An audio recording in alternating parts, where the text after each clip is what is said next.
పరిశుద్ధుడా పరిశుద్ధుడా ప్రేమ నమ్మకం కలిగిన మా ప్రియ పరలోకపు తండ్రి, మీ ఘనమైన నామానికి వేలాది స్తుతి స్తోత్రాలు చెల్లిస్తూ ఉన్నాం. మీ ప్రియ కుమారుడు మా రక్షకుడైన యేసుక్రీస్తు యొక్క శిలువ యాగాన్ని బట్టి ఇదిగో నా తండ్రి, లోకంలో అపరాధులముగా, పాపులముగా, నీచులముగా, దౌర్భాగ్యులముగా, పురుగు కన్నా హీనంగా బ్రతుకుతున్న మమ్మల్ని మీ కుమారుని ద్వారా బ్రతికించిన విధానానికై మీకు స్తోత్రాలు చెల్లిస్తూ, ఇప్పుడైతే మేము రాజులైన యాజక సమూహముగా, మీ బిడ్డలముగా తలెత్తుకొని గర్వంగా తిరిగే భాగ్యం ఇచ్చినందుకు కూడా మీకు స్తోత్రాలు చెల్లిస్తూ, మా జీవితంలో మాకిచ్చిన మరో దినాన్ని బట్టి ఎంతోమంది చూడలేక ఈ రోజును ఈ భూమి మీద చూడలేకపోయారు. వారు పరిశుద్ధులు కావచ్చు, పాపాత్ములు కావచ్చు. భూమి మీద బ్రతకాలని ప్రతి జీవి ఆశిస్తున్నాడు. మేము కూడా ఆశపడుతున్నాం. ఎంత భక్తులమైనా ఇంకా బ్రతకాలనే ఆశతో ఉన్నవారం గనక ఆ ఆశను తృప్తిపరుస్తూ మరొక దినం ఈ లోకంలో ఉన్న వాటిని చూసి మరి బాధపడి దానికి భిన్నంగా బ్రతకాలనే ఆశను కలగజేసినందుకు నీకు స్తోత్రాలు చెల్లిస్తూ, దేవా, ఈ దినము కూడా మీ జ్ఞానాన్ని నేర్చుకొని మా బ్రతుకులు మార్చుకొని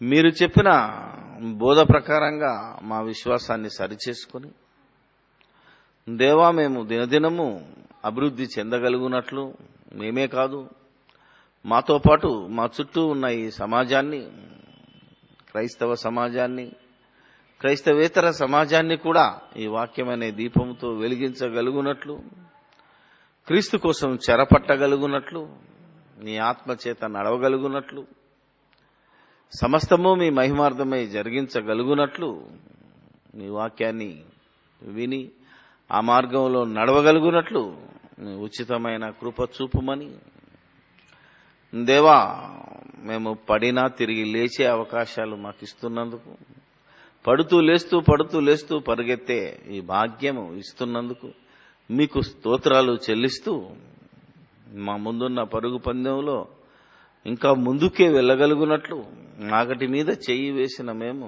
వెనకకు తిరిగి చూడకుండా సమస్తము నీ మహిమార్థమై మా ఆనందం కోసం, దేవా, యేసుక్రీస్తుకు జయము కలుగునట్లు మా బ్రతుకులను కొనసాగించగలుగునట్లు మీ కృప, మీ ఆత్మ సహాయము మాకివ్వమని మా ప్రభువైన యేసుక్రీస్తు పేరట ఈ ప్రార్థన మీకు సమర్పిస్తున్నాము మా పరమ తండ్రి. ఆమేన్. క్రీస్తునందు ప్రియమైన దేవుని సంఘమా, క్రీస్తు రాజ్యమా, క్రైస్తవ సమాజమా, దేవుని యొక్క అనంత జ్ఞానం అనగా బైబిల్ అనే ఈ మహావేదం ఎప్పుడూ చెప్తుంటాను నేను, చదివినా కొద్దీ అందులో అద్భుతమైన మహాజ్ఞానం బయటకు వస్తుందని. ఈ లోకంలో ఉన్న ఘనులు ఎంత తవ్వితే అయిపోతాయి. ఈ లోకంలో ఉన్న బంగారమైన నశించిపోతుంది, కానీ దేవుని వాక్యము ఇది తవ్వినా కొద్దీ మరి అనంతమైనది గనక, నాడు నేడు ఎల్లవేళలా ఏకరీతిగా ఉన్నది గనక, ఎల్లప్పుడూ ఇది నాశనము లేనిది గనక, ఈ వాక్యం యొక్క లోతులను పరిశీలిస్తున్నప్పుడు ఎంత చదివినా ఎంత చెప్పినా మళ్ళీ మళ్ళీ చెప్పిందే చెప్పినా ఎంత అద్భుతంగా ఉంటుందో మనం ఈరోజు మరొకసారి ఆలోచిద్దాం. యేసుక్రీస్తు యొక్క బోధలోని పరమార్థాన్ని, ఆయన బ్రతుకున్నప్పుడు చేసిన బోధ అనగా వాక్యము శరీరధారిగా వచ్చి మన మధ్యన సంచరించి నాటి ఇశ్రాయేలుల మధ్య బోధ చేసిన ఆ బోధ నేటికి ఈ క్రైస్తవ సమాజానికి ఎలా అర్థం కాలేదో, నాటి వారికి నేటి మనకు అనేక మందికి అర్థం కాలేదో, అది ఈరోజు మనం ఈ సమాజానికి మనం అర్థం చేయాలి. ఎందుకంటే మనకంటే ఈరోజు మనకు నాకు అర్థమైన దేవుడు నాకు ఇచ్చిన ఈ మహాజ్ఞానాన్ని బట్టి ఈరోజు ఈ క్రైస్తవ సమాజం యొక్క మనోనేత్రములను వెలిగించటానికి మరొక అద్భుతమైన అంశాన్ని మనం ఈరోజు ధ్యానిద్దాం. యోహాను సువార్త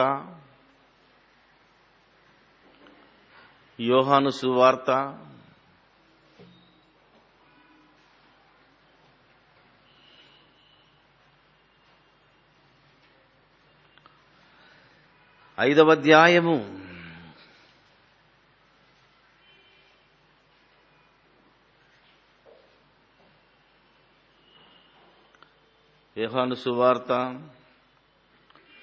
అధ్యాయము 19వ వచనము నుండి 29వ వచనం వరకున్న మహాజ్ఞానాన్ని మనం ఈరోజు పరిశీలిద్దాం. కాబట్టి యేసు వారికి ఇట్లు ప్రత్యుత్తరం ఇచ్చెను, తండ్రి ఏది చేయుట కుమారుడు చూచునో అదే కాని తనంతట తాను ఏదియు చేయనేరడు. ఆయన వేటిని చేయునో వాటినే కుమారుడును అలాగుననే. చూసారా, దేవుని కార్యక్రమాలు మనిషి చేయాలి అంటే మనిషిగా నాకు సాధ్యం అవుతలేదు, దేవుడు మరి నాకు నేర్పటం లేదు అని మనిషి ఎన్నో రోజులు బాధపడి దేవునికి దూరమై, ఎందుకంటే కనబడని దేవుడు కనపడే ఈ మనిషికి కనపడే క్రియలను చేయమన్నప్పుడు ఈ మనిషికి దేవుని మాట చెవికెక్కక ఎవరో ఒకరు చేస్తే చూస్తే చేద్దామనే ఆశతోనే ఆనాడు బ్రతికినప్పుడు, ఇప్పుడు కూడా మనం ఆలోచిస్తే మనం ఏది చేస్తారో తల్లిదండ్రులు మన పిల్లలు అదే చేస్తారు. అందుకే మనము మన ఇంట్లో ఎలా ఉండాలో ముందు మనం నేర్చుకుంటే మనం ఏ వస్తువు ఎక్కడ పెడితే వాడు అక్కడ పెడతాడు, దేన్ని మనం చింపితే వాడు చింపేస్తాడు. అవునా కదా? దేన్ని ఏం చేస్తే వాడు అదే చేస్తుంటాడు. కనుక పిల్లలు మనల్ని గమనిస్తుంటారు. ఎక్కడో లేదు, ఒకసారి చెప్పినట్టు గుర్తు, ముందు పిల్లలకు పాఠశాల ఏది? ఇల్లే. వాడు బడికెళ్లే ముందు మన ఇంట్లో ఉన్నాయన్నీ అలవాటు చేసుకుంటాడు, మన ప్రవర్తనను గమనిస్తుంటాడు. ఒక జోక్ చెప్పానట్టు గుర్తు నాకు. అబద్ధం ఆడరాదు అని బళ్ళో చెప్తారు, ఇంట్లో కూడా చెప్తారు. అవునా కదా? కానీ పిల్లోడు అబద్ధం ఆడతాడు. తీసేవారంటే తీయలేదంటాడు, తీసుకురా. ఎందుకు చెప్పండి చూద్దాం. అక్కడ టీచరు తప్పు చేసినోడు, టీచరు అప్పుడప్పుడు అబద్ధం ఆడుతుంటాడు స్కూల్లో ఆ పక్క టీచర్ తోటి. మనం కూడా అబద్ధం ఆడుతుంటాం.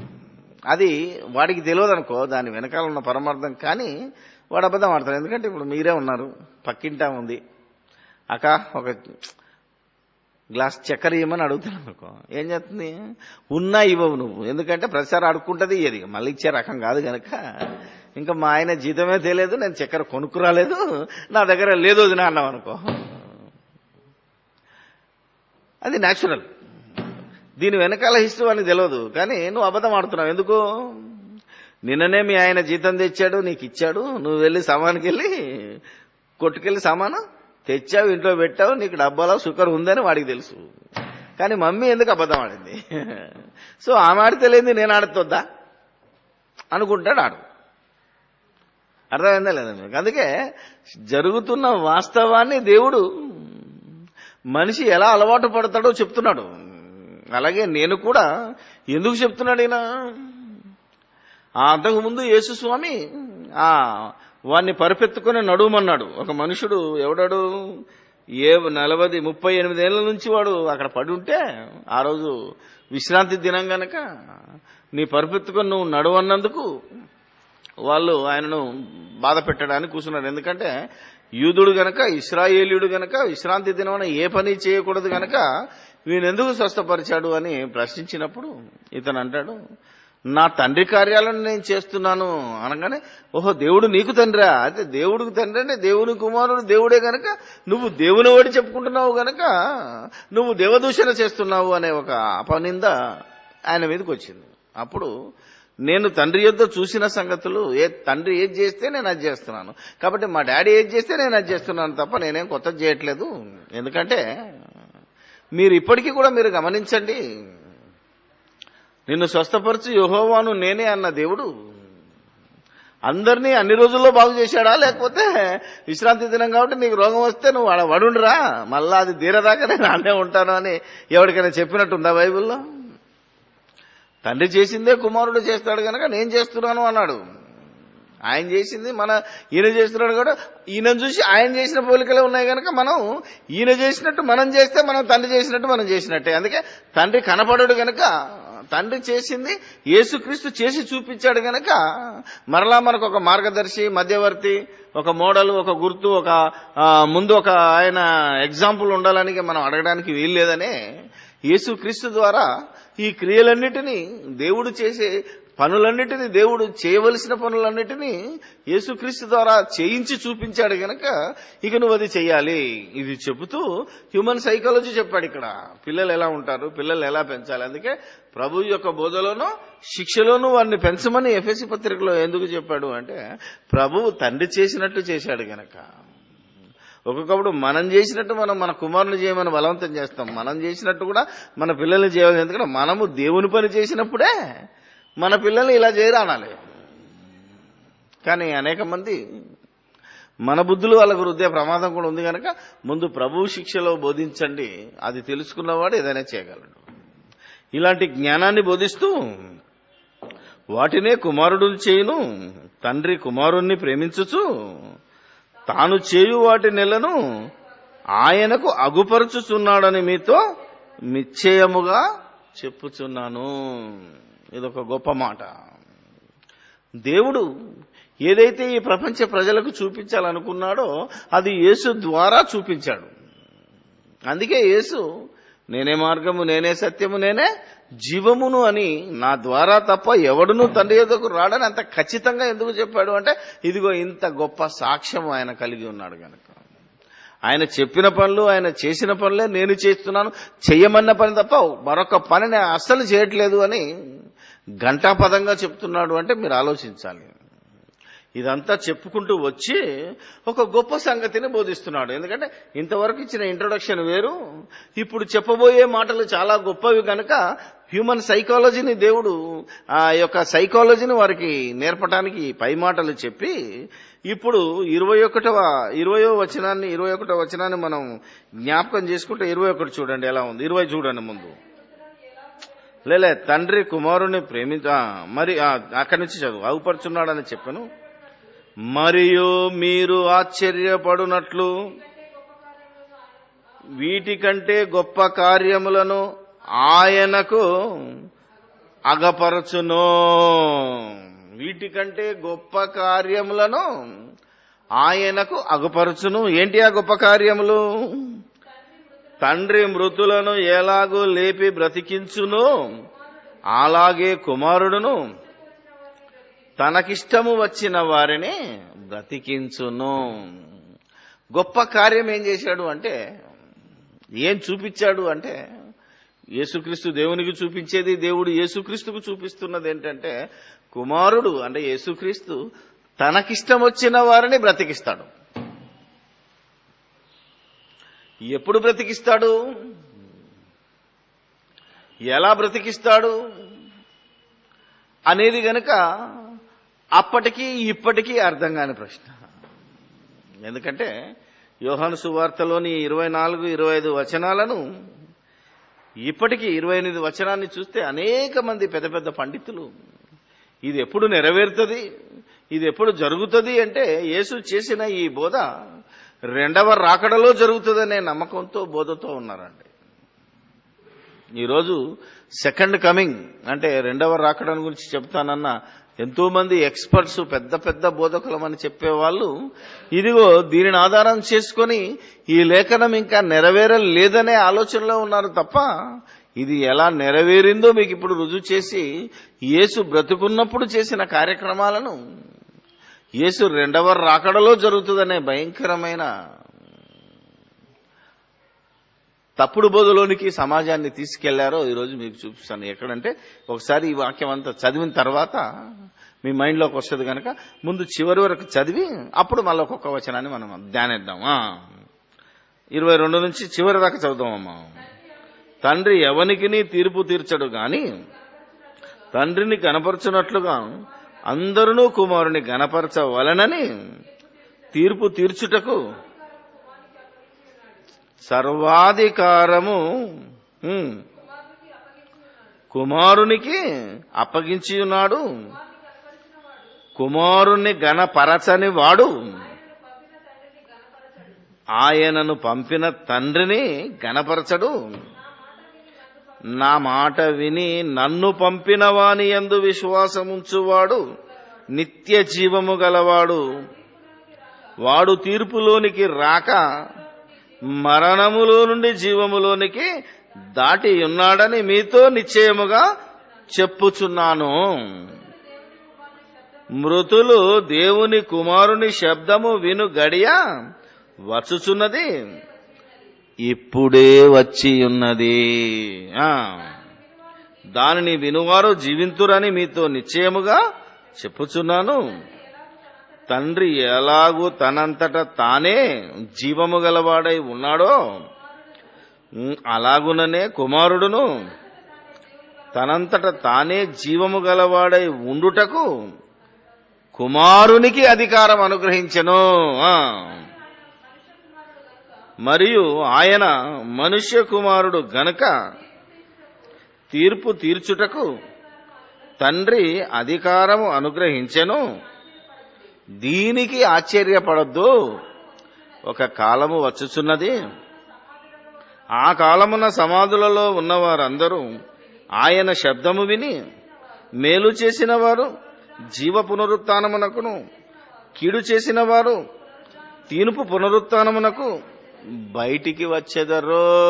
ఇది యేసు ఆనాడు బోధించిన బోధ. ఈ రెఫరెన్స్ ఏదైతే ఉందో చూడండి, 28, 29. మేలు చేసిన వారు జీవ పునరుత్థానానికి, కీడు చేసిన వారు తీర్పు పునరుత్థానానికి వెళ్తారనే ఈ వచనాన్ని చూసి అనేక మంది బోధకులు, ఈవెన్ మొదట్లో నాకు బోధించి ఇప్పటికీ నేనే ఇంటర్నేషనల్ స్పీకర్ అని గొప్పలు చెప్పుకుంటున్న వ్యక్తి కూడా యేసుక్రీస్తు వచ్చిన రోజున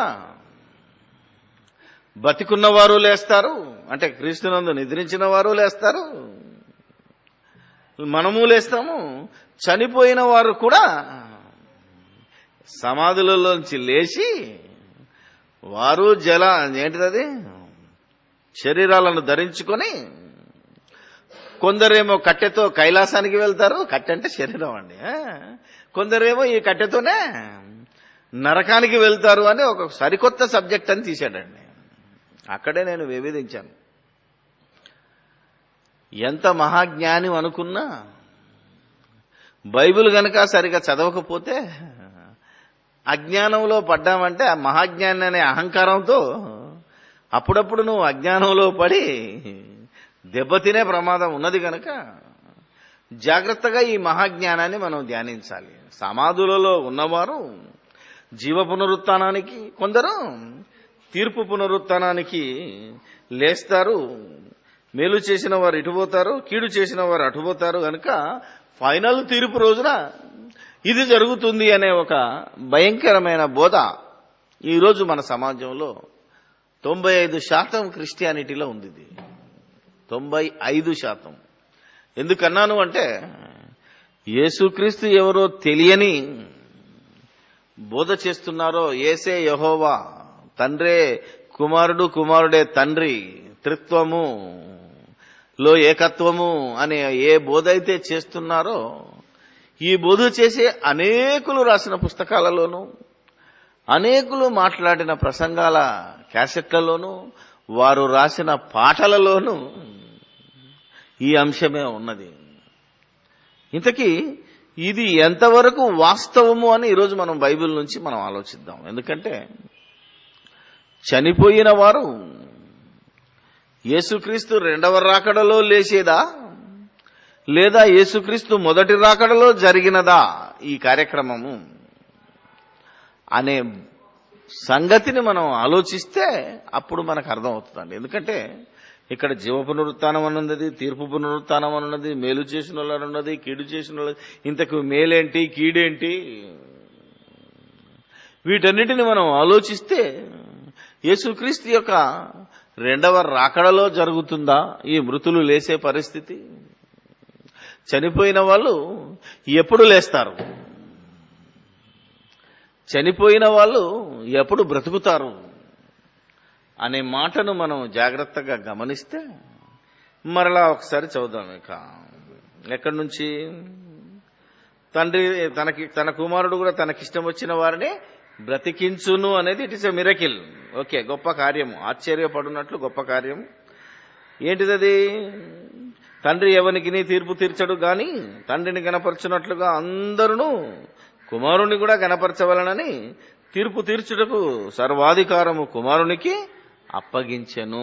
అంటే ఇక నేను ఈ మనుషులకు తీర్పు తీర్చను. అంతకుముందైతే దేవుడు సరాసరి ఇశ్రాయేలు జనాంగానికి తానే డైరెక్ట్ గా దూతల ద్వారా మాట్లాడి తీర్పు తీర్చేవాడు, జడ్జిమెంట్ ఇచ్చేవాడు. తప్పు చేసిన వాడిని శిక్షించేవాడు, తప్పు చేయకవాడిని వాడిని రక్షించేవాడు. తప్పు ఎంత గొప్పోడు చేసినా దేవుడే సరాసరి శిక్షించేవాడు. మోషే తప్పు చేశాడు, వెంటనే దేవుడు లైన్లోకి వచ్చేవాడంటే ఇక నువ్వు కనాన్లోనికి ప్రవేశించడానికి వీల్లేదు, నువ్వు ఈ నెబో కొండ మీదనే చచ్చిపోవాలి. ఈ కొండ చూసుకో, అటు చూసుకో, చాలు, నువ్వు ఇక్కడి నుంచి దాటలేవు. ఎందుకంటే నా పరిశుద్ధతను నువ్వు సన్మానింపక నువ్వు బండలతో మాట్లాడమంటే కొట్టావు గనక నీకు ఛాన్స్ లేదు అన్నాడు. అలా దేవుడు ఆ రోజుల్లో తీర్పు తీర్చాడు, సరాసరి జడ్జిమెంట్ ఇచ్చాడు. ఇప్పుడు నేనెవరో నా కుమారుడెవరో తెలుసుకొని ఈయన నా కుమారుడని నువ్వు గణపరిచినట్టయితే నువ్వు నన్ను గణపరిచినట్టే అనే ఉద్దేశంతో దేవుడు ఫుల్ పవర్, సర్వాధికారము అన్నాడు. అన్నాడా లేదా? ఇచ్చి ఉన్నాడు అని అన్నాడు. అందుకే దీన్ని తెలుగులో ఏమంటారంటే, మన భాషలో ఇంగ్లీష్లో అని పవర్ ఆఫ్ అటార్నీ, అభిషక్తుడు అనే మాటకి ఏంటంటే పవర్ ఆఫ్ అటార్నీ. ఇప్పుడు స్థలం ఉందనుకోమ్మా, ఈ స్థలం నేను బతుకుండగానే ఎవరికన్నా అమ్మాలంటే నేను అమ్మకుండా మధ్యవర్తి ఉన్నాడు బ్రోకర్కు పవర్ పట్టా అని రాసిస్తాము. అప్పుడు ఈ జాగాను వాడు ఎంతకన్నా అమ్ముకోవచ్చు. మనం బతుకున్నా మన మాట చెల్లదు. ఎందుకంటే మనం ఎప్పుడైతే పవర్ ఆఫ్ అటార్నీ ఇచ్చామో పవర్ అతనికి వెళ్ళిపోద్ది. ఇది ఇక్కడ ఉన్న లా. అయితే తండ్రి కూడా పవర్ ఆఫ్ అటార్నీ యేసుక్రీస్తుకి ఇచ్చేశాడు. అంతే, నేను ఉంటాను, నేను చూస్తాను, నా కుమారుడు సరిగ్గా నా ఆశలే నెరవేరుస్తున్నాడు కనుక పవర్ఫుల్ ఆయన అంతకి ఇచ్చేసాడట. ఇచ్చినప్పుడు దేవుడు ఎలా బ్రతికిస్తాడో నేను కూడా బ్రతికిస్తానన్నాడు. ఇంతవరకు నా తండ్రి ఎలా బ్రతికించాడో జనాలని నేను కూడా బ్రతికిస్తానన్నాడు. ఎలా బ్రతికించాడు మరి? ఎప్పుడు బ్రతికిస్తాడు? తన సర్వాధికారం అప్పగించి ఉన్నాడు. కుమారుని గణపరచని వాడు ఆయన పంపిన తండ్రిని కూడా గణపరచడు. ఏందట? నా మాట విని గణపరచడం అంటే ఏంటి ఆలోచించండి. చెప్తున్నాడు కింద, నా మాట విని నన్ను పంపిన వాని యందు విశ్వాసం ఉంచువాడు నిత్య జీవము గలవాడు. నా మాట వినాలి. ఫస్ట్ మీరైనా వినాలి, రాబోయే కాలంలో వచ్చేవాడైనా వినాలి. ఏమని? నా మాట వినాలి. ఏంటిది? నేను చెప్తున్నాను, నా అంతటా నేను రాలేదు, నేను చేసే క్రియలు నాయి కావు, నేను చెప్తున్న మాటలు నావి. అసలు నేను నేను నేను అనే ఇగో నాకు లేదు. శరీరాశ, నేత్రాశ, జీవపు డంబం అని చూసారా, అవి నాకు లేవు అన్నాడంతే.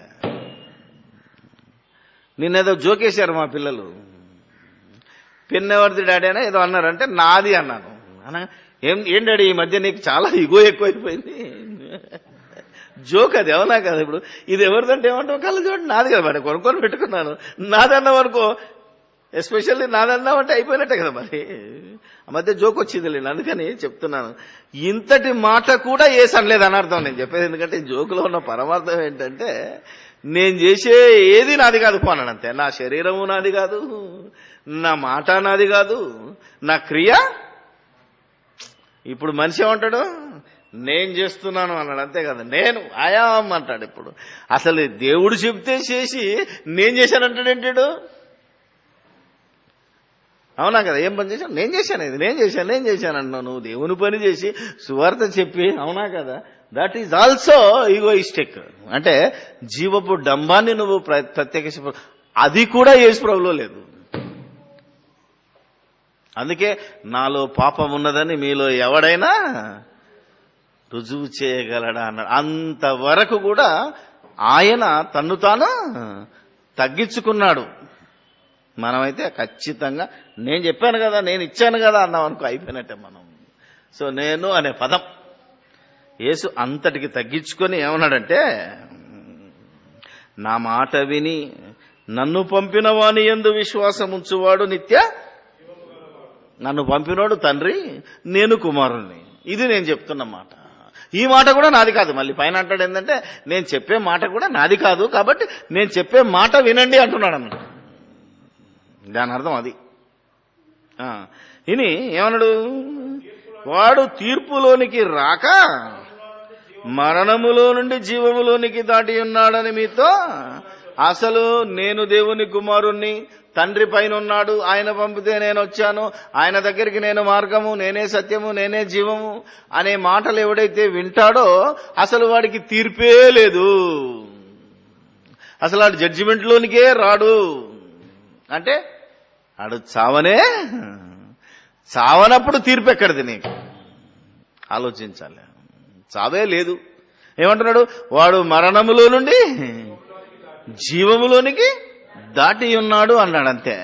చూసారా? అంటే అసలు యేసు ప్రభువుని నమ్మితే, యేసు దేవుని కుమారుడని నమ్మితే, యేసును తండ్రి పంపాడని నమ్మితే, యేసు పరిశుద్ధాత్మను పంపాడు, ఆత్మచర్య మనం నడపాలని, వాక్యాన్ని బోధించాలని మనం ఎప్పుడైతే ఆయన చెప్పిన మాటల ప్రకారంగా బ్రతకాలి, నేను నేను నాది నాది అనే ఏదైనా వదిలేస్తే అసలు నీకు తీర్పే లేదు, నీకు మరణమే లేదన్నాడు. అనగానే ఏమనుకున్నారు వీళ్ళంతా? చావే లేదంటే మరి తండ్రి చెప్పాడు కదా, నువ్వు మన్నైనది. ఆ మరణము కాదురా, ఇక్కడ మరణము శరీరంలో ఉన్నవాడు ఖచ్చితంగా మరణిస్తాడు. అయితే ఈ మరణాన్ని యేసును నమ్మనివాడు చావంటాడు, యేసును నమ్మినవాడేమనాలి? నిద్ర అనాలి. అర్థమైందా లేదా? యేసునందు నిద్రించిన వారిని అన్నాడంతే. అర్థం చేసుకుంటే క్రైస్తవుడు చావడిగా. యేసు నమ్మినావంటే చావు లేదు గనక నీకు నిద్ర అనే పదాన్ని ఎందుకు ప్రయోగించాడు అనుకుంటున్నారు పౌలు? లేస్తావు గనక నీకు చావు లేదు. అసలు చావు అని అర్థం యేసు చెప్పాడు కదా, మరణములో నుండి జీవములోనికి దాటాడు గనకనే ఒక దావీదు గురించి రాయబడిన మాట ఏమున్నది? అపోస్తుల కార్యాలు 13వ అధ్యాయంలో ఏమన్నా చూడండి.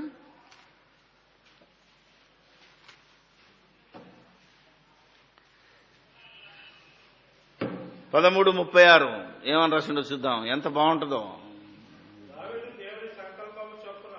దావీదు దేవుని సంకల్పము చొప్పున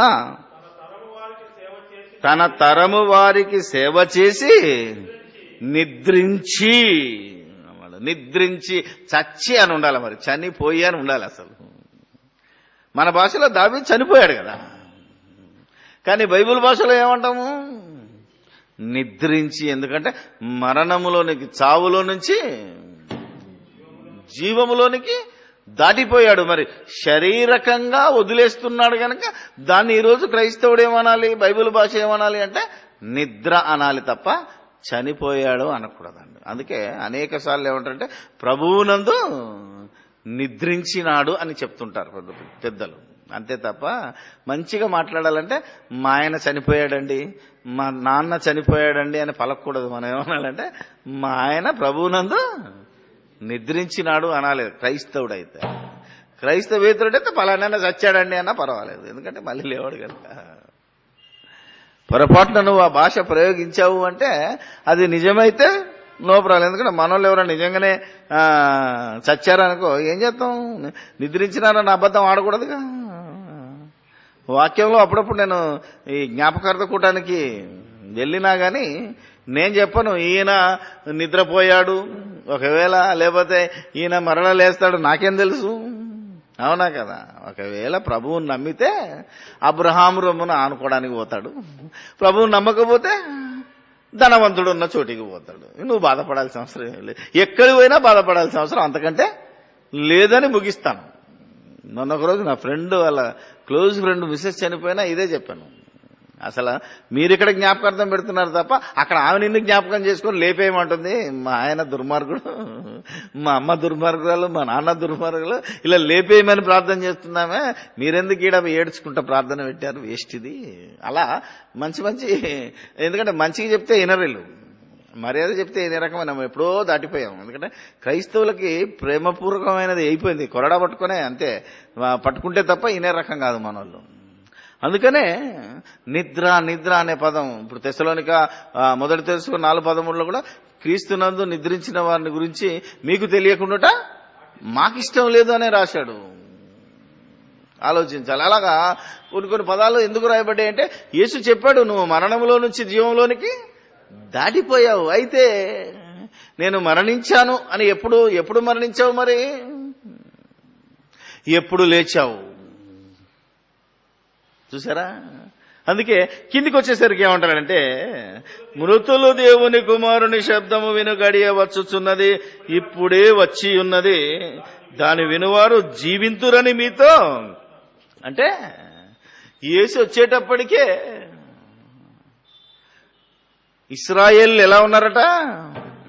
చచ్చిపోయి ఉన్నారు అని అర్థం. మృతులు దేవుని కుమారుని శబ్దము విను గడియ వచ్చుచున్నది, ఇప్పుడే.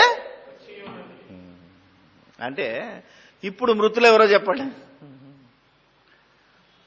ఏ మృతులు అనుకుంటున్నారు? చనిపోయి అబ్రహాం రొమ్మున ఉన్నోళ్ళు మృతులు కాదు, వారు నిద్రపోయిన వాళ్ళు. మరి మృతులెవరు? ప్రకటన గ్రంథంలో చెప్పాడు చూసారా, సంఘానికి రాస్తూ, జీవించుచున్నావన్న పేరు మాత్రమే ఉన్నది గాని నీవు మృతుడవే. ఆ మృతులు ఇప్పుడే దేవుని కుమారుని శబ్దము విను గడియ వచ్చుచున్నది, వచ్చే ఉన్నది. ఆల్రెడీ మీరంతా చచ్చిపోయి ఉన్నారా బాబు. ఆ చచ్చిపోయిన మీరు నా మాట వింటే, దేవుని కుమారుని మా శబ్దము అన్నాడు చూసారా, నా మాట అంటలేడు, మళ్ళీ ఏమన్నాడు? దేవుని కుమారుని శబ్దమే దేవుని వాక్కు. ఎంత బాగా ట్రాన్స్లేట్ చేశాడో మహానుభావుడు, హ్యాట్స్ ఆఫ్. ఎందుకంటే ఆయనే దేవుని కుమారుడు. యాక్చువల్గా మరి నేనే దేవుని కుమారుడు అని చెప్పేటోడు కూడా ఏం చెప్తున్నాడు? మృతులు దేవుని కుమారుని శబ్దము విను గడియ వచ్చుచున్నది, ఇప్పుడే. అంటే ఆ శబ్దమే నేను రా బాబు అని అన్నది. అది ఎందు వాక్యం ఉండను, వాక్యము చూసారా, ఆ వాక్యమే శరీరధారిగా వచ్చాను అని యోహాను ఈయన తర్వాత రాశాడు. ఎప్పుడు ఈయన బోధ చేసి యోహాను సువార్త ఎప్పుడు రాశాడు అనుకుంటున్నారు? ఎప్పుడో 50వ సంవత్సరం రాశాడు. యేసు శిలువలో మరణించి తిరిగి లేచిన 33లో 29:30లో అయితే క్రీస్తు శకం. సువార్త రాసింది చాలా సంవత్సరాల తర్వాత. అప్పుడు రాశాడు, ఆది యందు వాక్యం ఉండెను. బతికున్నప్పుడు సువార్త రాయబడలేదు. మళ్ళా గుర్తుపెట్టుకోండి ఈ మాట. మనకు అర్థమైంది ఇప్పుడు. ఎందుకంటే మనకు సువార్త ఎప్పుడు రాసినా పర్వాలేదు, కానీ ఆయన యొక్క జన్మ, ఆయన యొక్క మరణము, ఆయన యొక్క పునరుత్థానం అన్ని సీక్వెన్స్ గా మనకు దొరుకుతున్నాయి. ఎందుకంటే సువార్త మనకు రాసినారు కాబట్టి. యేసు బ్రతుకున్నప్పుడు యోహాను సువార్త లేదు. ఆయన బోధ చేసేటప్పుడు ఈ మాటలు అప్పుడు ఉన్నోళ్లే విన్నారు తప్ప లోకమంతా లేవు. అందుకే ఇప్పుడే వచ్చి ఉన్నది, ఇప్పుడే వచ్చి ఉన్నది అంటే మీరే వింటున్నారు అని అర్థం. కాబట్టి వాళ్ళెవరు? ఆయన బోధ వింటున్న వాళ్ళంతా ఎవరు? మృతులు, అంటే చచ్చిపోయి ఉన్నారని అర్థం. దీన్ని ఆధారం చేసుకుని పౌలు రాస్తాడు ఇప్పుడు ఎఫ్సీలకు రాసిన పత్రిక. దీన్ని ఆధారం చేసుకునే ఈ బోధన నమ్మాడు గనక పౌలు ఎఫ్సీలకు రాస్తూ,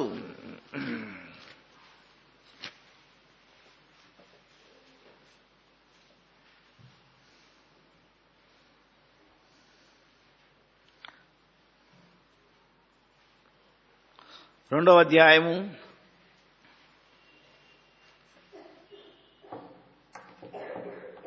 1వ వచనం 4, 5 వచనాలు చదవండి.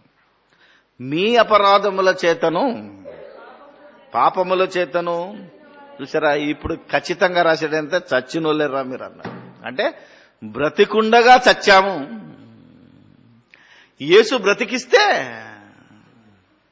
నిద్రపోతాం. అంటే ఒకటేసారి చావాలి గనక, అర్థమైందా? పుట్టింది ఒకసారి, చచ్చేది ఒకసారి గనక ఎంత గొప్ప జ్ఞానం ఉందో మీరు చూడండి. మీరు మీ అపరాధముల చేతను పాపముల చేతను మీరు చచ్చిన వారై ఉండగా ఆయన మిమ్మును క్రీస్తుతో కూడా బ్రతికించెను. 4-5 వచనాలు మళ్ళా మన అంటాడు మళ్ళీ, ఎందుకంటే మళ్ళా ఇగో అయిపోతుంది నేనేదో అన్నట్టు కాకుండా. అయినను దేవుడు కరుణా సంపన్నుడై ఉండి మనము మన అపరాధముల చేత చచ్చిన వారమై ఉండినప్పుడు సైతము మన ఎడల చూపిన తన మహాప్రేమ చేత మనలను క్రీస్తుతో కూడా బ్రతికించెను. దేవుని కుమారుని యొక్క శబ్దము ఎవరు వింటారో మృతులైన వారు బ్రతుకుతారు, చచ్చిన వాళ్ళు బ్రతుకుతారు అన్నమాట. ఆనాడు దేవుని కుమారుని శబ్దము ఎవరు విన్నారో వాళ్ళు బ్రతికారు. అందుకే మీరు మీ అపరాధముల చేత చచ్చిన వారై ఉండగా క్రీస్తు మిమ్మల్ని బ్రతికించెను అన్నాడు. ఇది ఎఫెసీ పత్రిక రాసేది ఎప్పుడు అంటే, ఒకసారి మీరు ఆలోచిస్తే క్రీస్తు శకము సుమారు 62-64లో ఈ పత్రిక రాయబడి ఉంది. అప్పటికే ఎఫెసీ సంఘం ఏర్పాటు అయింది. ఎఫెసీలో ఉన్న అన్యజనులందరూ క్రీస్తు యేసులోనికి మార్పు చెందారు గనక ఎఫెసీ సంఘాన్ని ఉద్దేశిస్తూ ఏమంటున్నాడు అంటే, మీరు మీ అపరాధముల చేత చనిపోయిన వారమై ఉండగా క్రీస్తు మిమ్మల్ని బ్రతికించాడు. ఎందుకంటే క్రీస్తు శబ్దాన్ని పౌలు ద్వారా విన్నవారు బ్రతికారు. ఇప్పుడు భారతదేశంలో ఉన్న మనం, హైదరాబాద్లో ఉన్న మనం, అవునా కదా, ఎక్కడెక్కడో ఉన్న మనము ఎప్పుడైతే యేసుక్రీస్తు శబ్దము ప్రయాసపడి భారము మోయుచున్న సమస్త జనులారా నా యొద్దకు రండి అని ఎప్పుడు విన్నారో ఆ రోజు మీరు బ్రతికారు. దాని అర్థం అది. మిమ్ములనే బ్రతికించెను. బ్రతికిన మీరు ఇక నిజంగా యేసుక్రీస్తును నమ్మితే, ఆయన మాటల ప్రకారంగా జీవిస్తే మీరు మరణంలో నుండి జీవంలోనికి దాటిపోయిన వారే. కనుక మనందరము ఇక్కడ కూర్చున్న మనము మరణంలో నుండి జీవంలోనికి దాటిన వారమే గనక మనల్ని ఉద్దేశించి రాశాడు గనక యోహాను సువార్తలో ఈ రాయబడిన మాట, మృతులు దేవుని కుమారుని శబ్దము విను గడియ వచ్చిచున్నది, వచ్చేయున్నది అంటే ఈ వచనం ఎప్పుడు నెరవేరాలి? అప్పుడే ఆయన బోధ చేసినప్పుడే అనేక మంది పాపములో ఉన్న ఇశ్రాయేలీలను, చీకటిలో ఉన్న ఇశ్రాయేలీలను, అన్యజనులను ఆయన బ్రతికించాడు. అప్పుడే వచ్చి ఉన్నది అన్నాడు కాబట్టి వచ్చేసాడు. ఇంకొక మంచి ఎగ్జాంపుల్ చూపిస్తాను. లూకాసు వార్త ఇట్స్ ఎ బ్యూటిఫుల్ వర్డ్. ఆలోచిస్తే ఎంత బాగుంటుందో మీరు ఆలోచిస్తుండాలి. బైబిల్ ప్రతిసారి ఆలోచిస్తుండాలి. లూకాసు వార్త 9వ అధ్యాయము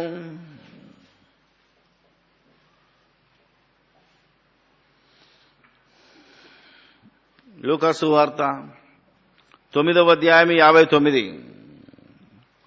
ఆయన మరి ఒకనితో నా వెంట రమ్మని చెప్పాను. అతడు నేను వెళ్లి మొదట నా తండ్రిని పాతిపెట్టి వచ్చుటకు సెలవిమ్మని. చూసారా, ఒకటి రమ్మన్నాడు, వాడు రెడీ అయిపోయాడు. సార్ నేను వస్తా అంటే యేసు నమ్మాడు. అర్థమైందా మీకు? నా వెంట రా అనగానే వస్తాను కానీ అన్నాడు. అంటే ఏంటిది? కొంచెం మా అయ్య చచ్చిపోయాడు అని పాతిపెట్టేసి నేను వచ్చేస్తాను. ఇది మీరు ఆలోచించాలి. ఒక కొడుకుగా ఒక తండ్రికి చేయవలసిన పనులను గురించి వాడు బాధ్యత తీసుకుంటే అప్పటికి చావు విషయంలో ఎంతటి భయంకరమైన సంఘటన ఉందో మనం ఆలోచించాలి. ఎందుకంటే అప్పట్లో చావు చేయాలి అంటే మహాభయంకరమైన కండిషన్స్ ఉన్నాయి. ఇశ్రాయేలుడైతే ఎన్ని కండిషన్లు చేయాలి అంటే, ఒకసారి తండ్రి శవాన్ని ముట్టుకుంటే వాడు వారం రోజుల దాకా బయటికి రాకూడదు. ముట్టుకున్నాడు. ఇప్పటికీ మన దేశంలో ఈ ఆచారం, హిందూ ఆచారంలో బ్రాహ్మణుల దాంట్లో ఉంటది కంపల్సరీ. సుష్టి అని ఏదైనా నిష్ట అని, అవునా కదా, వాళ్ళ వంశీయులు కూడా ముట్టుకోరు తెలుసా మీకు. ఆ రోజు 8వ రోజు 9వ రోజు వస్తే మొత్తం అందరు గుండ్లు కొట్టించుకొని శుద్ధీకరించుకొని మడిగట్టుకొని పెద్ద తతంగా ఉంటది మీకు ఇంట్లోకి రావాలి అంటే. ఇది పెద్ద ఆచారం. అది ఇశ్రాయేలులది. అది కానీ ఈ యవనస్తుడు ఏమైపోయాడు అంటే, ఇశ్రాయేలులో సచ్చినోళ్ళలో నుంచి ఏం చేశాడు? బతికాడు. బతికినోనికి ఆ రూల్స్ పనిచేయవు. అందుకని ఏమంటున్నాడంటే యేసు, అందుకాయన మృతులు తమ మృతులను పాతిపెట్టుకుందురు గాని నీవు వెళ్లి దేవుని రాజ్యమును ప్రకటించుమని వారితో. అమ్మా, ఇది పాయింట్ అన్నమాట. ఎందుకంటే మీ మృతుడైన తండ్రిని ప్రాతిపెట్టడానికి మీ వాళ్ళు చాలా మంది మృతులు ఉన్నారు అక్కడ, చచ్చిపోయిన వాళ్ళు ఉన్నారు, వాళ్ళు పాతి పెడతారు. ఎలా పెట్టాలి? పెట్టెలో పెట్టాలా? అవునా కదా? మీరు ఆలోచిస్తే మొన్నటికి మొన్న లాస్ట్ వీక్ అంతా నేను ఎందుకు మా ఫ్రెండ్ వాళ్ళ మిస్సెస్ చనిపోతే కూడా ఇదే తలనొప్పి, ఒక రాత్రంతా టెన్షన్ మాకు. ఎందుకంటే వాళ్ళేమో అన్యులు, ఈయనేమో క్రిస్టియన్. అమ్మాయిని ప్రేమించి పెళ్లి చేసుకున్నాడు. మొన్న అమ్మాయి చచ్చిపోయింది. చచ్చిపోతే గొడవ ఏంటంటే వాళ్ళు మా ఊరికి వెళ్ళి మా పాట పెట్టుకుని పెళ్లి సాగు చేస్తాను వాళ్ళు, వీళ్ళేమో మేము పెట్టబెట్టుకుని మంచిగా క్రిస్టియన్ సమాధులు చేస్తాను వీళ్ళు. పెద్ద గొడవ ఇక్కడ. అంటే పెట్టెలో పెడితే లేస్తాడని ఈ నమ్మకం, పాడతో పెట్టి పిండక్కుడు పెడితే లేస్తాడని ఆ నమ్మకం. వీళ్ళు ఎవరు ఇంతకీ? వీళ్ళు మృతులు. నువ్వు పెట్టెలో పెట్టినా లేవడు, యేసుప్రభు నమ్మకపోతే నువ్వు ఏ కర్మకాండ చేసినా నమ్మడు, నువ్వు క్రిస్టియన్ సమాధిలో పెట్టినా లేవడు. ఇలా ఆలోచించేవాడు మృతుడు. నువ్వెవడివి? నన్ను నమ్మినోడివి గనక నువ్వు బ్రతికినోడివి, నా మాట విన్నావు గనక నువ్వు బ్రతికావు, తీర్పులో నుంచి బయటకు వచ్చేసావు, మరణంలో నుండి జీవంలోనికి వచ్చావు. కాబట్టి నువ్వు వచ్చినాను వెంబడించు, దేవుని రాజ్యాన్ని ప్రకటించేసాను అంతే. అంటే ఆ పద్ధతులన్నీ పట్టించుకోకు, దన్మను నీ అంత పూర్తి చేసి వెంటనే వెళ్ళు అన్నాడు అంతే. అంతేగాని ఒకవేళ కొడుకు ముట్టుకుంటే వాడు వారం రోజులు అయిపోతాడు కదా, ఈ వారం రోజులు ఈడు చేస్తే అవునా కదా? అలా ఆలోచించాడు. ఈ సంగతి ఎందుకు చెప్తున్నాడో కూడా చెప్తాను మీకు ఇప్పుడు. అక్కడ ఎందుకు ఇంత మాట రాశాడు అని అంటే ఒక హేతువాది బుక్లో రాశాడు. యేసు ఎంత కఠినాత్ముడు అంటే కన్న తండ్రిని పాతి పెట్టడానికి కూడా ఒక శిష్యునికి సెలవు ఇవ్వలేదు, పరమ దుర్మార్గుడు అని రాశాడు ఒక నాస్తికుడు. వాడికేం తెలుసు ఇంత కథ? అర్థమైందిలే. డైరెక్ట్గా చూస్తే యేసు అబ్బా కరుణామయుడైన యేసు కన్న తండ్రి చచ్చిపోతే పాతి పెట్టొద్దంటాడా అని అనుకున్నవాడు వాడు. కానీ బైబిల్లో ఇంత లోతున్నదని వాడికేం తెలుసు? అందుకని ఎందుకు వద్దన్నాడు? మృతులు తమ మృతులను పాతి పెట్టుకుంటారు, నీవు వచ్చినను వెంబడించు. అంతేగాని మళ్ళా నువ్వు వాళ్ళతో పోయావో అటే వాళ్ళు రానివ్వరు నిన్ను. అంతే కదా? ఒక్కసారి అన్నావు అనుకో ఇక నేను రానివ్వరు. ఎందుకంటే కథం అన్నమాట. అప్పుడప్పుడు బయట ఏదైనా పని ఉందనుకోండి, కింద ఒక మాట ఉంటుంది, అది నాగటి మీద చెయ్యేసినోడు వెనక్కి చూశాడంటే అసలు రాని ఎందుకు అన్నాడు అంటే, ఎక్కడన్నా మీటింగ్ కానీ ఎవరింటికన్నా వెళ్దామని అనుకున్నాం అనుకో, డ్యూటీ నుండి సరాసరి వెళ్తే టైంకి వెళ్ళిపోతానండి. ఇంటికి వచ్చానో అయిపోయినట్టే మనం, కనీసం గంట లేటు. అర్థమైందా లేదా? అది ఎవరికైనా, నాకే కదా, ఇట్ ఇస్ క్వైట్ కామన్. అందుకనే యూ షుడ్ డూ ఇమీడియట్ అని ఎందుకన్నారు అంటే చాలా ప్రాబ్లమ్స్ వచ్చేస్తాయి. మనం రాకపోతే ఇంట్లో చదువుకుంటారు, కానీ రాగానే మాత్రం ఇది చేసి పెట్టి అనేది కంపల్సరీ ఉంటుంది. అది వాళ్ళ అవసరం కూడా, కానీ వాళ్ళను మనం ఏం అనలేము. కాబట్టి పోకురా ఇంటికి అనేది మంచి భావం. ఎందుకంటే ముందు పనిచూడు అని అర్థం, దాని అర్థం. అంతేగాని పోవద్దని కాదు. ఏమ్మా అర్థమైందా? అర్థం చేసుకోవాలి. ఎందుకంటే ఆయన చెప్పిన బోధలోని పరమార్థం అది. మళ్ళీ రండి, ఇక యోహానుకు రండి. ఎంత బాగుంటుంది చెప్పాలంటే, ఎన్ని రోజులని చెప్పొచ్చు. మళ్ళా అనేక మందికి టైం గొడవ. సెమినార్లో చాలా, ఎందుకంటే అక్కడ టైం ఇంపార్టెంట్, కానీ మనకైతే ఏం లేదు కదా. ఇక్కడ గంటన్నర చెప్పినా నో ప్రాబ్లం. 5వ అధ్యాయము అందుకు చెప్తున్నాడు, మృతులు ఎవరో మీకు చూపించాను ఇప్పుడు. అందుకే మృతులు దేవుని కుమారుని శబ్దము విను గడియ వచ్చుచున్నది, అది వచ్చే ఇప్పుడే. ఆల్రెడీ వచ్చింది కనుకనే ఆ విని మనం లేచాము ఇప్పుడు. ఆనాడు వాళ్ళు లేచారు, ఈనాడు మనం లేస్తున్నాము, ఇక ముందు కూడా లేస్తారు. అలా లేవాలంటే నువ్వు వెళ్ళి సువార్త ప్రకటించాలి. దేవుని కుమారుని శబ్దం ఎందుకు ఈరోజు వినబడాలి మనుషులకు అంటే, విన్నవాడు లేస్తాడు. వింటున్నారుగా మరి అందరూ? విన్నా వాడికి అర్థమయ్యే లెవెల్లో వినిపించాలి. నువ్వు నీ ఇష్టం వచ్చినట్టు చెప్పినా వినడు కదా. నువ్వు వానికి ఎగనిస్ట్ చెప్తే వాడిని నిన్ను కొడుతున్నాడు అంటే వానికి అర్థమయ్యే రీతిలో సువార్త లేదు కనుక. అందుకే సువార్త అంటే ఏంటో ఎక్స్ప్లెయిన్ చేయమన్నాడు.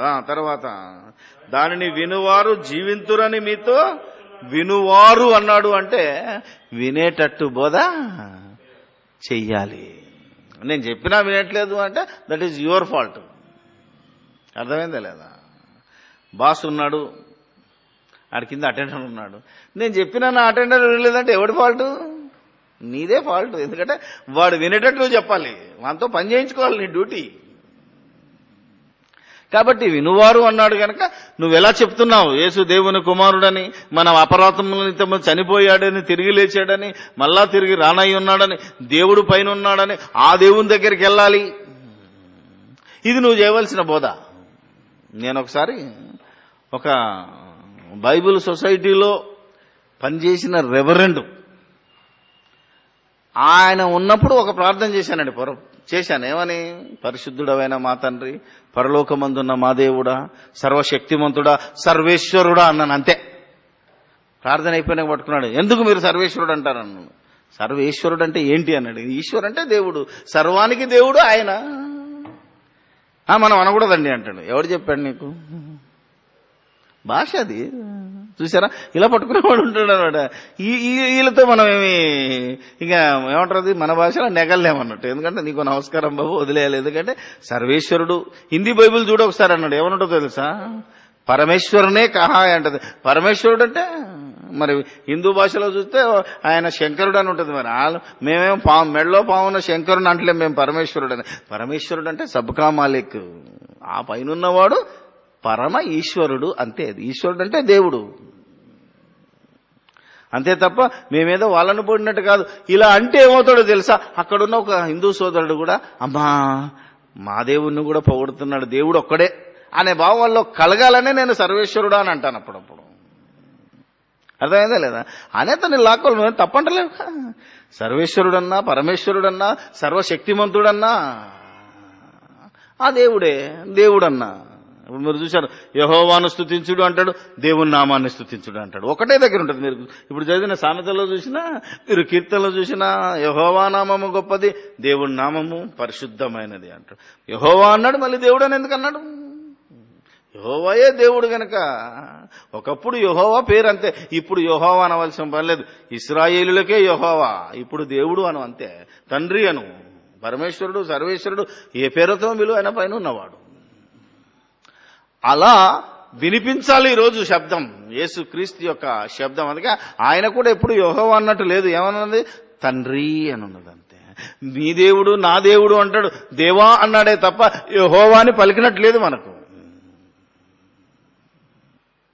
అదే నువ్వు పలికి. ఇప్పుడు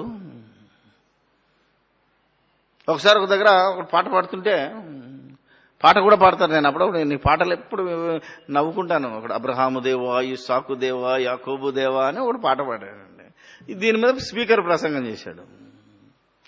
ఒక హేతువాది అంటాడు, అబ్రహాము దేవుడు నాకెందుకు, ఆడెక్కడో ఉన్నాడు, వాళ్ళ దేవుడు మాకొద్దు, మా దేవుడు ఎవడో చెప్పన్నాడు. భారతదేశం భారతీయుల దేవుడు ఎవడో చెప్పన్నాడు.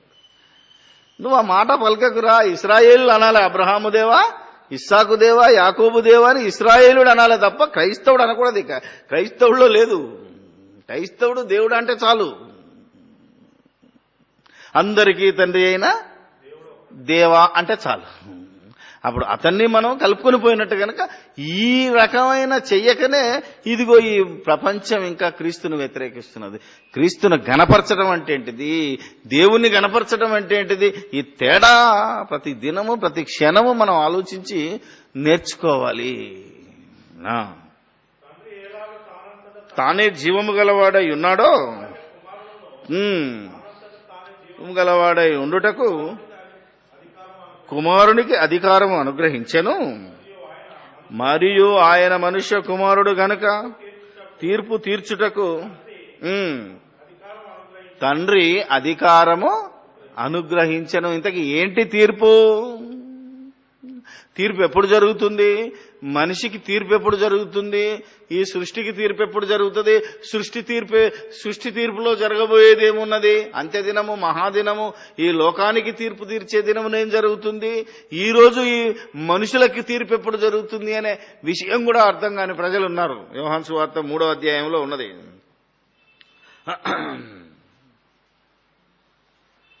యోహాను సువార్త 3వ అధ్యాయము 16 నుంచి, దేవుడు లోకమునెంతో ప్రేమించెను, కాగా తన అద్వితీయ కుమారునిగా పుట్టిన వాని యందు విశ్వాసముంచు ప్రతివాడును నశింపక నిత్య జీవము పొందునట్లు ఆయనను అనుగ్రహించెను. తన కుమారుని ద్వారా రక్షణ పొందుటకే కానీ లోకమునకు తీర్పు తీర్చుటకు దేవుడు ఆయనను లోకములోనికి పంపలేదు. చూసారా, తీర్పు తీర్చే అధికారం నాకుందని ఈడంటాడు, తీర్పు తీర్చటకే పంపలేదంటాడు. ఇంతకీ తీర్పు అంటే ఏంటిది? నిన్నేదో నాశనం చేయడానికి, నేను జైలు పంపడానికి కాదు, నిన్ను శిక్షించడానికి కాదు. జడ్జిమెంట్ అనగానే శిక్ష అనుకుంటున్నారు, శిక్షించడానికి కాదు. చచ్చిపోయిన నిన్ను బ్రతికించడమే జడ్జిమెంట్. బయటిచ్చే జడ్జిమెంట్ వేరు, తీర్పు వేరు. యేసు తీర్పు తీరుస్తున్న తీర్పు వేరు, బైబిల్ ఇచ్చే జడ్జిమెంట్ వేరు. ఏమట? తీర్పు తీర్చకు దేవుడు ఆయన లోకంలో పంపలేదు, ఆయన యందు విశ్వాసం ఉంచువానికి తీర్పే తీర్చబడదు. ఎందుకంటే ఆ తీర్పు ఇదే వచ్చేసింది. తీర్పు ఏంటా తీర్పు? విశ్వసింపనివాడు దేవుని అద్వితీయ కుమారుని నామమందు విశ్వసించలేదు గనక వానికి ఇంతకు ముందే తీర్పు తీర్చబడను. ఆ తీర్పు ఇదే. ఏంటిది? వెలుగు లోకములోనికి వచ్చాను గాని తమ క్రియలు చెడ్డమైనందున మనుషును వెలుగును ప్రేమింపక చీకటినే ప్రేమించిరి. అంటే లోకానికి వచ్చిన వెలుగును నమ్మక చీకటిని ప్రేమించారు, పాపాన్ని ప్రేమించారు, యేసుక్రీస్తుని వద్దన్నారు. అదే జడ్జిమెంట్. అందుకనే యేసు ఏమన్నాడంటే, మీరు సర్వలోకానికి వెళ్లి సర్వ సృష్టికి సువార్తను ప్రకటించుడు. నమ్మి బాప్తీసం పొందినవాడు రక్షింపబడతాడు, నమ్మని వానికి శిక్ష విధింపబడును. అంటే జడ్జిమెంట్ జరిగితే ఏం జరుగుతుంది? నీకు రక్షణ వస్తుంది అంతే. ఏంటా జడ్జిమెంటు? నువ్వు పాపంలో ఉన్నావు నాయన, యేసు ప్రభుని నమ్ముకో, యేసు దేవుని కుమారుడని నమ్ముకో, ఆయన ప్రకారంగా బ్రతుకు, నువ్వు బ్రతుకుతావు. బ్రతికిన నీకు తీర్పు లేదు, నీకు అసలు జడ్జిమెంటే లేదు. ఎందుకు? నీకు రక్షణ వచ్చింది. జడ్జిమెంట్ ఇప్పుడు జరుగుతుంది అన్నాడు. అందుకే ఆ తీర్పు ఇదే. ఇప్పుడే లోకమునకు యోహాను, ఇక్కడ నుంచి మళ్ళీ 12కి వెళ్దాం. యోహాను సువార్త.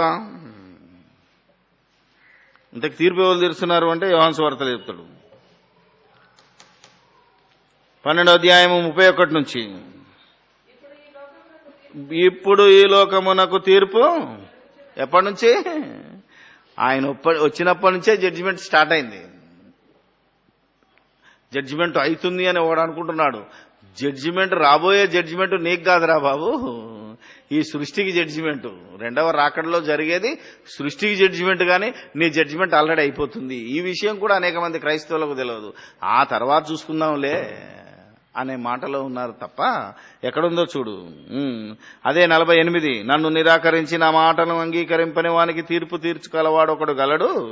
నేను చెప్పిన మాటయే అంత్యదినమందు వానికి తీరు. నేను చెప్పిన మాట, యేసు చెప్పిన మాటలన్నీ ఇదిగో బైబిల్ రూపకంగా ఉన్నాయి గనక ఈ బైబిలే నీకు తీర్పు తీరుస్తుంది. అంటే నువ్వు నరకానికి వెళ్ళాలా, పరదేశికి వెళ్ళాలా అనేది నువ్వు సచ్చిన రోజునే తెలిసిపోతుంది. అంత్యదినం అంటే లోకాంత్య దినం కాదు, నీ అంత్యదినంలోనే నీకు తీర్పు జరిగిపోతుంది. అంటే అందుకే బ్రతుకు కాలం అంతయు భయభక్తులతో బ్రతుకుమని ఎందుకన్నాడంటే, కన్ను మూసావంటే ఆ తర్వాత ఇక జడ్జిమెంట్ లేదు. అంటే దాని ఉద్దేశం ఏంటో తెలుసా? ఇప్పుడు అదే చెప్తున్నాను నీకు. దాని ఉద్దేశం ఏంటి? ఇక ఒక్కసారి నువ్వు నరకానికి జారిపోయినావు అనుకో, నువ్వు బయటకు వచ్చే ప్రమాదం, బయటకు వచ్చే ఛాన్సే లేదు. అది గొప్ప ప్రమాదం. ఎప్పుడైతే నువ్వు అబ్రహామును నానుకున్నావు అనుకో, ఇది నమ్మినోళ్ళ పరిస్థితేనా? నమ్మినోడు ఇటుపోతాడు, నమ్మనోడు నరకానికి పోతాడు అనే భాషలో ఉన్నారు కొందరు. ఇదంతా ఇదే ఉన్నది. కానీ ఇప్పుడు కింద చెప్తాను, ఇక అక్కడికి వచ్చాక తెలుస్తుంది. ఈ కింది వాడు మన గురించే రాయబడింది, నమ్మనోని గురించి కాదు. మళ్ళీ అది నమ్మనోని గురించి కాదు. నమ్మనోని పరిస్థితి అసలు భయంకరం కాదు, వదిలేసుకో. నమ్మినోడి కూడా ఎలా నమ్మావో, నీ నమ్మకం, నీ విశ్వాసము సరి అయిందా కాదా అనే దాని మీద వాడిప్పుడు వచ్చాడు చూడిగా. దీనికి ఆశ్చర్యపడకుడి, ఒక కాలము వచ్చుచున్నది, ఆ కాలములో సమాధులలో ఉన్న వారందరూ ఆయన శబ్దము విని. చూసారా? మేలు చేసిన వారు జీవ పునరుత్థానము, కీడు చేసిన వారు తీర్పు పునరుత్థానము. ఇద్దరు పునరుత్థానం చెందుతున్నారు. ఇప్పుడు చచ్చిపోయిన వాళ్ళలో, మృతులలో ఉన్నవాడు మృతి అయిన వాడు సమాధిలో ఉంటాడు, సమాధిలో ఉన్నవాడు దేవుని శబ్దం వింటున్నాడు.